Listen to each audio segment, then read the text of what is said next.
Avec le numérique, c'est une tablette, vous n'avez rien, un dispositif interactif, donc ça change beaucoup d'un centre de service à l'autre. Puis gênez-vous pas pour écrire. Je pense que c'est Annie qui gère le clavardage ou nous couper la parole ou de poser des questions malgré le laps de temps.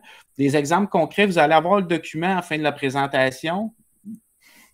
Avec tous les liens. Comme ça, c'est tous des liens cliquables ici qui mènent vers les exemples concrets. Donc, on va tous vous remettre les ressources en temps et lieu et je vais laisser mon amie Diane poursuivre. Donc, la compétence, hein, c'est un savoir-agir, la définition, un savoir-agir fondé sur la mobilisation et l'utilisation efficace d'un ensemble de ressources, dont le numérique. Ça, c'est la définition là, du ministère de l'Éducation. Donc, quand on regarde, c'est toi qui as le contrôle, Joël, tu cliques? Ah, excuse. Donc, les ressources que nos élèves ont, ils ont des ressources internes. Hein, parmi les ressources internes qu'ils ont, ils ont les choses qu'ils ont déjà acquis. Mais par rapport à notre programme, il y a des connaissances, des stratégies, des savoir-faire moteurs, des savoir-être. Et les ressources externes auxquelles on fait mention ici, bien, il y a les autres personnes, hein, les élèves du groupe, les enseignants, l'infirmière de l'école, etc. Il y a des documents, des ressources qu'on leur partage, un journal de bord, de la documentation.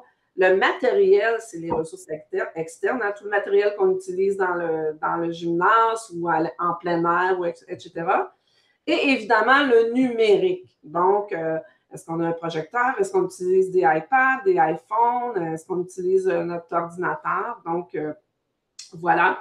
Puis ça, juste pour dire que c'est un argument qui est solide quand on veut avoir du numérique là, en EPS, là, de dire moi, j'aimerais ça avoir une ressource externe supplémentaire dans mon enseignement, puis quand on vient au concept de compétences, mais ça a beaucoup de poids. Là. Effectivement. On continue? Donc, on a un programme de formation hein, qui est déjà ouvert à la différenciation pédagogique. On a 3 critères d'évaluation dans le cadre d'évaluation des apprentissages. La cohérence de la planification, puis dans la cohérence de la planification, dans le cadre, ce qui est écrit, ce qui est mentionné, c'est qu'il y a une sélection d'actions motrices et d'enchaînement en fonction de capacités personnelles et des contraintes de l'activité, de stratégies de coopération, coopération-opposition, d'opposition. Puis les élèves doivent élaborer des plans d'action selon les capacités des pairs, leurs capacités évidemment, là, ça devrait être inclus aussi, les contraintes de l'activité, des plans de pratique régulière, des plans d'amélioration de maintien de certaines habitudes de vie. Donc, on voit qu'ici, au niveau de la planification, on le sent beaucoup, la différenciation pédagogique. Et comme les élèves exécutent en fonction de ce qu'ils ont planifié, bien évidemment, si on a différencié là, on leur a permis d'aller en fonction des capacités personnelles. Donc, on demeure dans cette vague-là, dans cette tangente-là. Puis, la même chose pour la pertinence du retour réflexif. Donc, je ne lirai pas le cadre. C'est vraiment ressorti du cadre d'évaluation. Donc, il faut juste se rappeler qu'au niveau de la cohérence de la planification, c'est clairement écrit en fonction des capacités personnelles, puis en fonction des contraintes, etc. Donc, voilà. On a des contenus d'apprentissage aussi qui sont extrêmement diversifiés. En agir, hein, on a des activités cycliques, actions uniques, technico-artistiques, d'adresse rythmique et expressive. En interagir, on a les activités coopératives, les activités collectives, espace commun, espace distinct, les activités de duel et les activités de combat.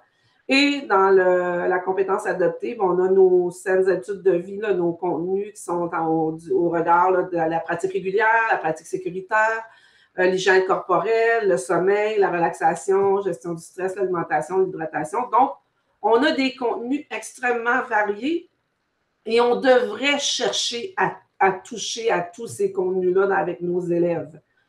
Et en interagir, par exemple, ben, si je suis toujours dans des activités collectives, espace commun, ben, c'est clair qu'il y a peut-être des élèves qui seraient un peu plus habiles ou pour qui les intérêts se retrouvent plus vers des activités de duel ou de combat, ben là, je vais peut-être moins les chercher. Donc, quand on varie nos contenus, ben, on risque d'aller chercher nos élèves davantage. Surtout, ce qui est plus difficile parfois, c'est au secondaire. De là, l'importance de planifier en équipe pour s'assurer que nos élèves de 1 à 5 ne fassent pas tous le même type d'activité. Puis, quand on dit varier, c'est clair que souvent, ce n'est pas à l'intérieur d'un même cycle que je suis capable de toucher à tout ça, mais à l'intérieur d'une même année, mais parfois à l'intérieur d'un cycle, je peux varier. Là, on va regarder, on va juste revenir, je ne sais pas qu'est-ce que vous avez eu comme formation en différenciation pédagogique, mais je vais juste faire un petit peu un résumé. Dans le fond, on vous différencie pour qui? Pour tous les élèves qu'on a dans notre gymnase. Pour ceux qui ont des différentes façons d'apprendre, hein, il y a des variables d'autorigénéité, il y a des façons il y a des élèves pour qui certaines façons de faire correspondent mieux. Ceux qui ont des rythmes de travail différents, il y en a qui sont plus lents, plus rapides, etc. On différencie pour nos élèves doués aussi. Hein. Souvent, on pense juste à ceux qui ont des besoins particuliers, mais qu'est-ce qu'on peut proposer aussi à nos élèves qui ont de la facilité, qui sont plus habiles? Quel type d'enrichissement qu'on peut leur proposer ou de défis supplémentaires? Donc, ça aussi, il faut y penser. OK? Et quand les trois formes de différenciation, là, nous autres, on s'en tient davantage à la flexibilité. Je ne veux pas aller tellement là. La diapositive, elle est là, mais on va passer vite. Au niveau des dispositifs de différenciation pédagogique, on peut varier nos contenus. Donc, c'est quoi apporte la tâche, les compétences, les connaissances, le contenu, le matériel qu'on met à la disposition des élèves. Les structures, donc, c'est les modalités d'organisation. En général, les enseignants d'éducation physique sont très forts dans cette section-là. Les processus, c'est comment on intervient, comment on enseigne, nos stratégies, nos méthodes d'enseignement, le niveau de soutien qu'on va donner aux élèves, etc. Les productions, bien, le résultat de la tâche, de quelle manière on va demander aux élèves de démontrer ce qu'ils sont capables de faire. Donc, voilà. Parfait. On a demandé, Diane, on s'est parlé, puis on s'est dit que la première partie, c'est la différenciation. On passerait très vite, là, étant donné peut-être que vous avez déjà eu de la formation. Puis on voulait aller dans les exemples concrets, là, étant donné qu'il nous reste 20 minutes. Là.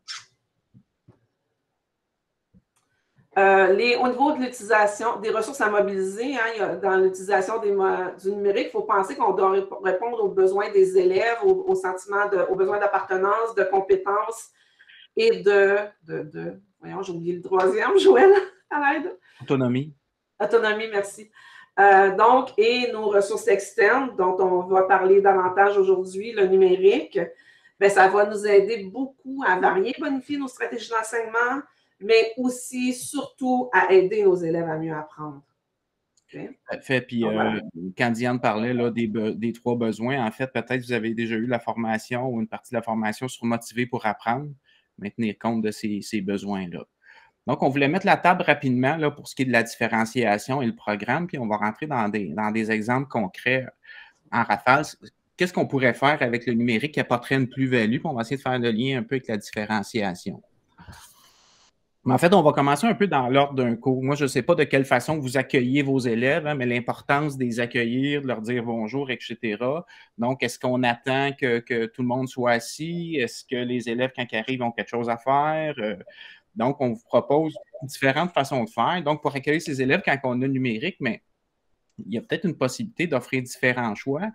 Ici, offrir différents choix dès l'entrée du gymnase. Puis là, on va vous donner des exemples concrets avec des enseignants. Ce qu'ils font, c'est qu'à l'écran, supposons qu'ils ont un écran à l'arrivée ou une tablette numérique, c'est plus petit, mais les élèves, ils ont des exemples déjà d'échauffements qui sont là. Fait que ça peut être une page qui est là, les élèves arrivent, puis là, ils voient, puis là, ben, ils exécutent les exercices dans l'ordre de ton choix. Exemple, là, ils ont déjà des images. À ce moment-là, mais les élèves ont quelque chose à faire en lien avec l'activation. 2, mais l'enseignant est plus disponible pour leur dire bonjour, comment ça va ce matin, etc. Donc, une façon de les accueillir. On a 3 différentes diapositives différentes. J'ai vu d'autres enseignants aussi qui ont un écran ou une projection. Donc, les élèves, ils ont aussi un choix. Donc, il y a une vidéo qui peut jouer de danse-exercice. Donc, il y a des élèves qui arrivent devant le téléviseur, font la danse-exercice. Et de l'autre côté, il y aurait peut-être des défis. Il y en a qui font le défi des grands maîtres, là, ou je ne sais pas quel type de défi. Mais qu'est-ce qu'on fait pour que les élèves aient le goût d'arriver plus vite dans le gymnase? Donc, ça peut être un défi de saut de corde, jonglerie. Bien sûr, il y aurait des documents annexes qui viennent avec ça. Qu'est-ce que je fais à saut à corde? C'est-tu juste sauter? Peut-être que oui, pour s'activer. Donc, il y aurait ce type-là. Oh, excusez-moi, je fais danser la fille, c'est pas ce que je veux. Ici, puis l'autre chose, mais un échauffement. Puis ça, ces pages-là, on en a beaucoup dans nos canevas interactifs. Hein. Ceux qui vont participer à l'atelier, ces canevas interactifs, là, on a déjà des exemples d'échauffement qui sont là. Donc, tout ça pour dire que Puis dans le document que vous allez avoir, vous pouvez vous créer une copie du document aussi si vous avez un compte. Puis à ce moment-là, vous pourrez partir de ce document-là, puis nous, on va en créer d'autres pour déjà se faire une copie, peut-être le bonifier pour se faire une page. Ça serait intéressant que vous ayez déjà votre page de 25 types d'activations différentes qui pourraient déjà être créées. À ce moment-là, mais le gros avantage du numérique, bien, les exemples qu'on fait, c'est qu'ils se conservent avec le numérique. Ça, c'est une grosse plus-value. Parce que moi, je me vois dans mon gym, j'écrivais que les élèves arrivaient à tant peu, là, j'étais en train d'écrire sur mon tableau blanc. Puis là, je n'avais pas le temps de les accueillir parce que là, je voulais l'écrire. Là, j'efface à la fin du cours, etc. Fait que le numérique, ça se conserve. Donc, les élèves entrent au gym, ils regardent l'écran, puis il y aurait des choses à faire. L'autre chose, on pourrait jumeler ça aussi avec un chronomètre, un type de chronomètre. Puis je sais que l'enseignant qui est ici à l'école du village, lui, ce qu'il fait, c'est qu'il a créé ses chronomètres, puis vous avez ce lien-là aussi. Quand les élèves arrivent dans le gymnase, lui, il laisse un 3 minutes, excusez pour le bruit, un 3 minutes du temps de vestiaire. Le chronomètre part au début du cours. Après ça, il y a un temps qui est consacré à l'échauffement, puis un temps qui est retour à la formation. Fait qu'une fois qu'ils ont fait leur danse-exercice, leur défi de saut de corde, etc., mais quand c'est le retour à la formation, les élèves peuvent aller boire de l'eau, venir s'asseoir. Donc, souvent, son cours commence pas mal de la même façon. Lui, ça lui permet d'accueillir ses élèves, leur dire bonjour, etc. Les élèves ont des trucs à faire pendant ce temps-là, puis il n'y a pas besoin de crier ou de siffler pour que les élèves viennent se rasseoir en formation. Les élèves sont habitués de fonctionner de cette façon-là. Puis bien sûr, ici, mais la particularité de celui-là, mais les élèves ils ont un visuel du temps qu'ils ont pour l'échauffement, le retour au calme. Puis l'enseignant, le premier élève démarre le chronomètre. Ça peut être ça, c'est pas juste la gestion du prof. Là. Le premier élève qui arrive, il peut peser sur le play à ce moment-là, puis le chrono part. L'impact pour les élèves, mais il y a moins d'élèves en attente lors de l'arrivée du gymnase. Puis les élèves ont un sentiment d'autonomie aussi. Quand on offre des choix déjà au niveau de l'activation, mais ça comble le sentiment d'autonomie. Puis l'enseignant, il est plus disponible pour les élèves, puis ça gère mieux son accueil. Puis ça facilite le retour aussi en formation dès le début du cours. La façon qui fonctionne, puis qu'on vous propose, si jamais vous avez la chance d'avoir un plus grand écran, c'est souvent de partager son écran en deux. Ça, on ne le fait pas suffisamment. Puis c'est simple, là, on va l'ajouter pour ceux qui ne savent pas le tour le faire. J'ajouterai une vidéo là, pour comment splitter son écran en deux. Mais en fait, lui, dans son écran de gauche, il y a son chronomètre, puis dans l'écran de droite, il y a toujours son activation qui change. Peut-être pas à tous les cours, mais quand même régulièrement à ce moment-là. Là, sans aller dans les détails, là, on a mis que ça différenciait au niveau du contenu et de la structure, mais on ne veut pas entrer là à cause du manque de temps. Y a-t-il quelqu'un qui va l'accepter? Ça va cette partie-là, faites-moi signe de tête. Si vous avez des questions, gênez-vous pas. Un pouce dans les airs, je ne sais pas trop. Bienvenue Bernard. Excuse, ça prend un certain temps. Là, je suis contente que tu sois là. Merci. Excellent. Salut Bernard. L'autre chose aussi, dans le cours, souvent, on veut avoir des démonstrations. Ce qu'on va faire pour les élèves comprennent mieux ce qu'il y a à faire, c'est de présenter des vidéos, mais souvent, ça va être des vidéos qui sont sur YouTube, là, c'est pas rare que c'est ça, mais il faut penser aussi à utiliser les fonctionnalités. C'est là que ça amène une plus-value au niveau du numérique. Hein? On peut voir ici qu'il y a des vitesses variables. Donc, ça, c'est ce qu'on ne peut pas faire en temps réel. Quand quelqu'un dit « Ouais, moi, je vais la faire, la démo. » Ouais, mais comment de fois tu vas la faire? L'élève va avoir accès à des démonstrations facilement. Donc, de penser des fois à diminuer le temps de vitesse d'un service au badminton dans ce cas-là pour bien voir le geste technique. L'autre chose aussi, c'est l'autre fonction qui est intéressante, c'est le fait de le lire en boucle. Donc, la vidéo pourrait tourner à 32 fois. Va la revoir, cette vidéo-là. Va la revoir. Donc, elle tourne en boucle.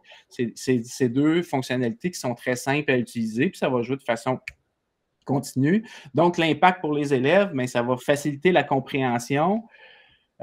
Souvent, mais quand on a une représentation mentale, hein, les études par rapport au fonctionnement du cerveau, ce que ça démontre, mais il y a un risque que l'élève aussi soit plus efficient au niveau moteur. Hein, plus qu'il le revoit, s'il le revoit au ralenti avec des comportements observables, c'est prouvé que les connexions qui se passent dans le cerveau, mais en fait, sont sollicitées, puis ça va faciliter son action motrice par la suite. Puis l'enseignant, lui, mais ça lui permet de démontrer des techniques qui seraient impossibles de réaliser en temps réel à ce moment-là. Donc, les fonctionnalités, je ne sais pas si vous voyez, on va en avoir un petit bout ici dans cette vidéo-là, un petit extrait. Peut-être que c'est saccadé. Là, on voit justement l'élève la facilité de le mettre en boucle ou de le mettre au ralenti. On a seulement à cliquer dans la vidéo, puis on va voir qu'il y a des options qui apparaissent. Ça va pour ça? C'était-tu saccadé, la vidéo? Un peu, Joël. Un peu, ouais, c'est ça. Ouais. J'ai pensé aussi. Ce que ça fait en sorte aussi, quand on a des vidéos comme ça pour de démonstration, souvent, quand on se sent moins à l'aise avec un moyen d'action, on n'a pas le goût de l'enseigner parce qu'on se dit, ben, je ne suis pas capable de faire les démonstrations, mais quand on a le soutien, tu sais, des ressources numériques pour le faire, c'est aidant. Ça fait en sorte qu'on peut varier encore davantage nos moyens d'action. Ça ne devient pas un obstacle ou un frein. Là. L'autre chose, il y en a qui ont les pages de chronomètre. Peut-être vous utilisez votre tablette numérique ou avec un écran, mais en fait, il faut penser à utiliser deux types de chronomètres selon nous.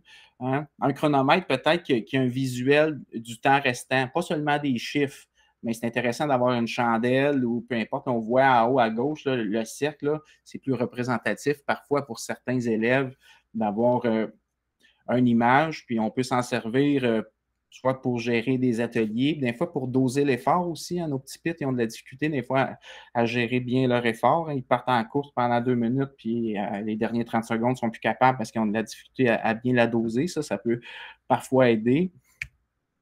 L'autre truc, il y a des chronomètres, peut-être que vous utilisez aussi intervalle timer, mais ce qui est intéressant dans ce type de chronomètre-là, c'est non seulement il y a de la couleur, mais en plus, on peut utiliser du texte. Puis dans ce cas-ci, peut-être vous avez vu la vidéo qu'on avait créée avec un enseignant du secondaire en spinning, où ce que le orange, la couleur orange, en fait, ça démontre la résistance du vélo. Le assis, ça parle de la position, puis la cadence, c'est normal. Ici, vous voyez, c'est debout, la cadence est rapide. Donc, dans un chronomètre, on a accès à 3 types d'informations qui sont différentes.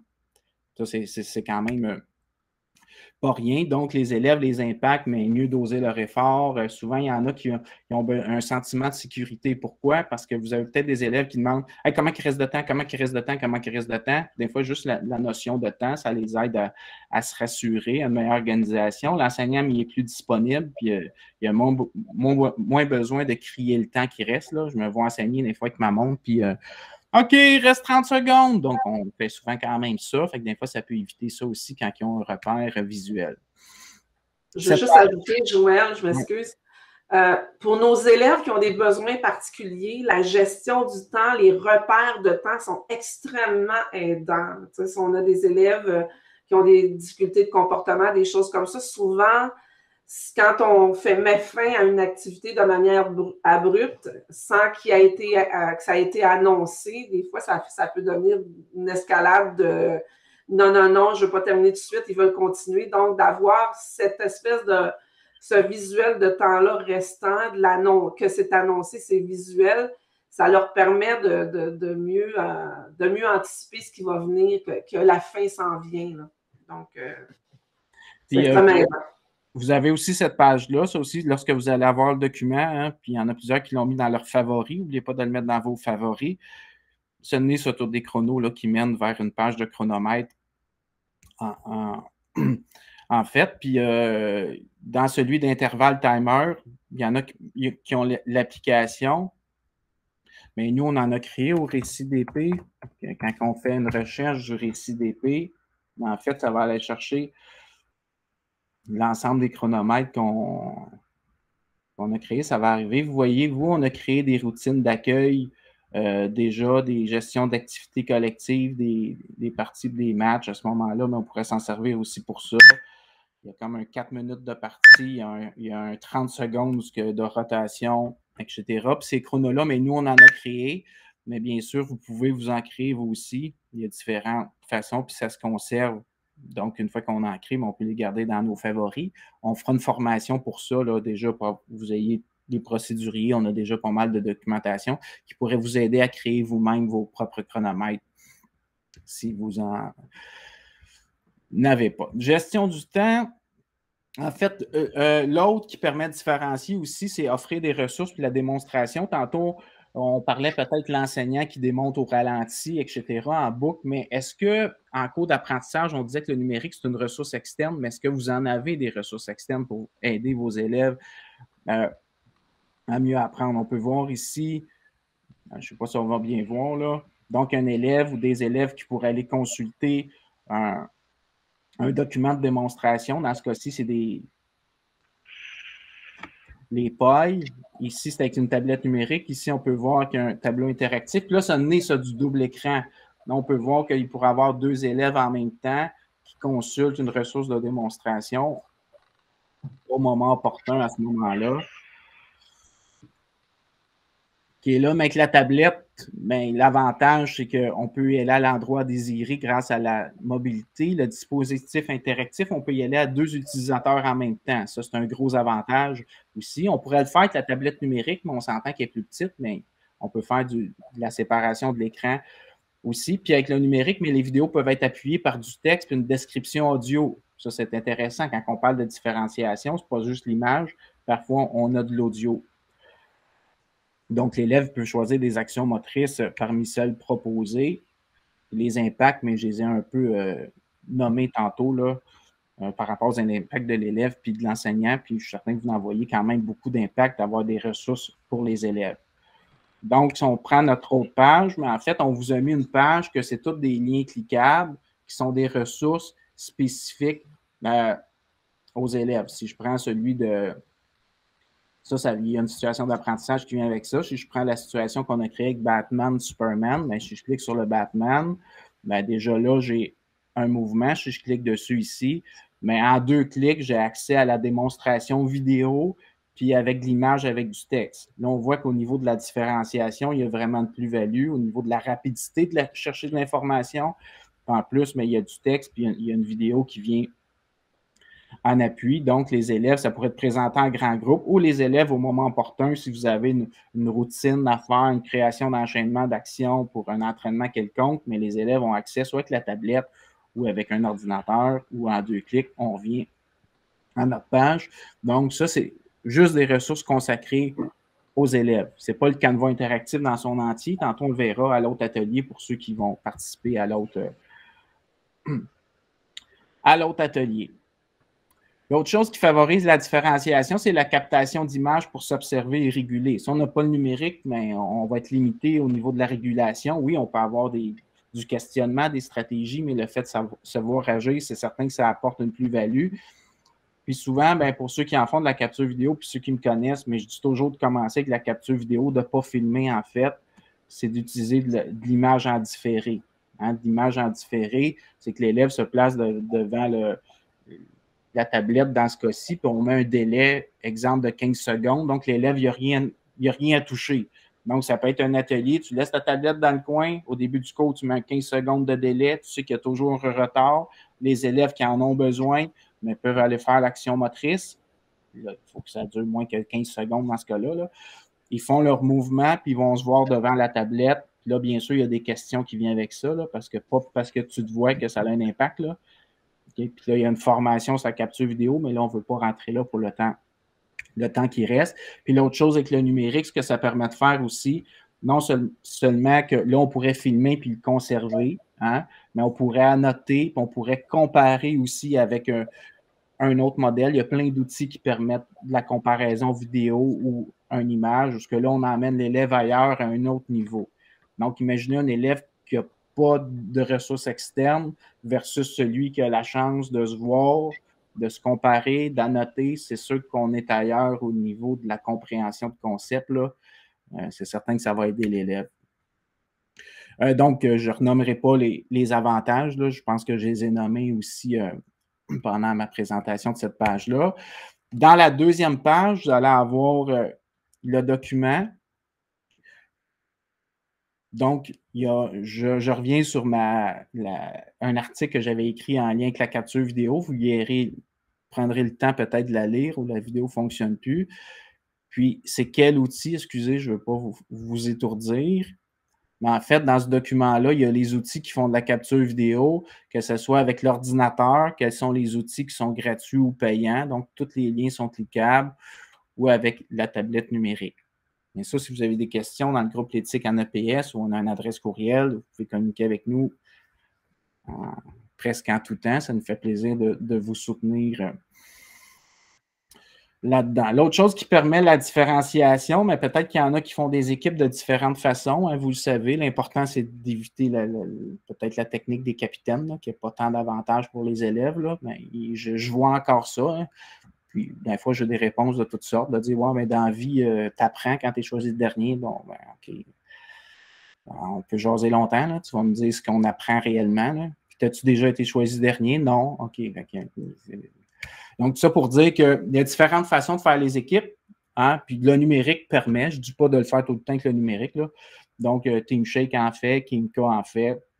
Donc, sauf que l'avantage avec le numérique, c'est surtout la rapidité. Hein, un clic, une fois que tu as rentré tes élèves, puis la rapidité, puis on peut les classer par force, par sexe, etc. On a des fonctionnalités qui permettent de faire des groupes homogènes ou hétérogènes. On pourrait mettre, moi, je veux mettre les 5 élèves qui ne parlent jamais ensemble parce que je veux qu'ils fassent un plan d'action puis je vais les mettre ensemble sans que ça paraisse. Mais on pourrait choisir ça aussi dans nos options. Puis là, ça pourrait être diviser les équipes pour des ateliers, pour une partie une activité quelconque, pour donner des responsabilités aussi. Peut-être que vous avez des responsabilités dans votre gymnase. Donc, souvent, ça peut favoriser le sentiment d'inclusion. Hein? Ben, ça dépend, là. Oui puis non. Là. Je veux dire, on a beau faire des équipes avec TeamShake ou autre, mais si on laisse le non-verbal des élèves de dire « Oh non, pas avec lui », si on laisse passer ça pareil, les élèves ne se sentent pas plus inclus. Là. Et fait que c'est pas parce qu'on prend le numérique pour faire les équipes que ça l'inclut nécessairement. Ça dépend de la stratégie de l'enseignement. Tout est là, ce qu'on laisse passer ou pas. Mais du moins, on sait que ça évite le choisi numéro 1, 2, 3, 4, 5 là, en dernier. Puis là, il y a des liens vers les applications à l'ordinateur. On a proposé 2 dans ce cas-ci, là, mais il y en a d'autres là, qui font des équipes. Là. Puis on a une formation aussi sur Campus Récit en lien avec ça. Québec, TeamShake, c'est une application sur tablette, mais Québec, c'est sur ordinateur. Oui, tout à fait. Puis quand on clique, là, vous voyez, vous allez pouvoir cliquer, puis on a un procédurier, comment ça fonctionne aussi. Là. Fait que moi, je sais que j'ai des enseignants avec qui utilisent Kimco, Québec, là, je ne sais pas trop, Diane, comment que le nom exact, là. Mais il y a ça.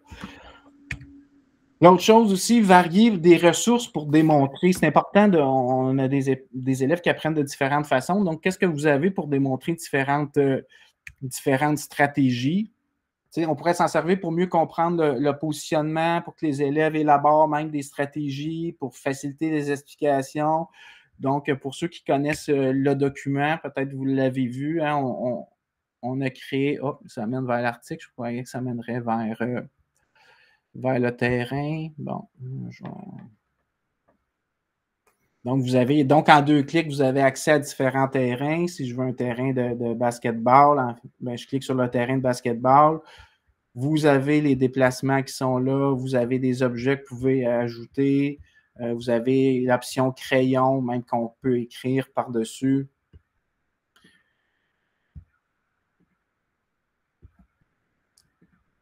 Et il y a ces outils-là qui sont là à votre... autant que ça fonctionne avec la tablette numérique, que ça va fonctionner avec un ordinateur ou un dispositif interactif, ce type de ressources-là. Puis vous pouvez vous en servir pour différentes façons un peu que j'ai nommées. Ouais. Si vous voulez l'utiliser, utilisez Genially pour que les élèves planifient leur plan d'action en interagir. La seule chose, c'est qu'avec Genially, ça ne garde pas de traces. Donc, il faudrait peut-être faire une capture d'écran si on veut conserver, mettons, leur plan d'action. Si jamais c'est votre cas. Donc, 10h32 et demi. Donc, je vais essayer de respecter le temps. Je sais que ça a passé très vite, là. Je ne sais pas si Annie, tu as un mot de la fin. Bien, c'est ça. On savait qu'en 30 minutes, on lance l'information. Donc, on a partagé ça. Aussitôt qu'on va recevoir votre présentation, là, je l'ai dit, Diane, on va pouvoir la mettre sur le drive, donc accès à tous. Puis, c'est sûr qu'il y a du travail à aller faire, de la recherche, mais si ça allumait, ne serait-ce qu'une petite lumière chez quelqu'un, c'était ça le but, là. Donc, merci beaucoup à vous deux de ce partage. Ça fait plaisir. Parfait. Merci, Annie. Vous avez l'adresse aussi, le raccourcisseur en attendant. Vous avez un code QR hein, pour ceux qui, des fois... Oui, je l'ai mis dans le clavardage tout à l'heure. Ils sont là, mais vous allez avoir le lien de la présentation. puis avec les liens. Puis comme je vous ai dit tantôt, ben gênez-vous pas pour nous écrire, puis si on peut vous donner un coup de main par rapport si vous avez des questionnements, parce que ça a passé très vite. Oui. Merci tout le monde. Parfait, un gros merci.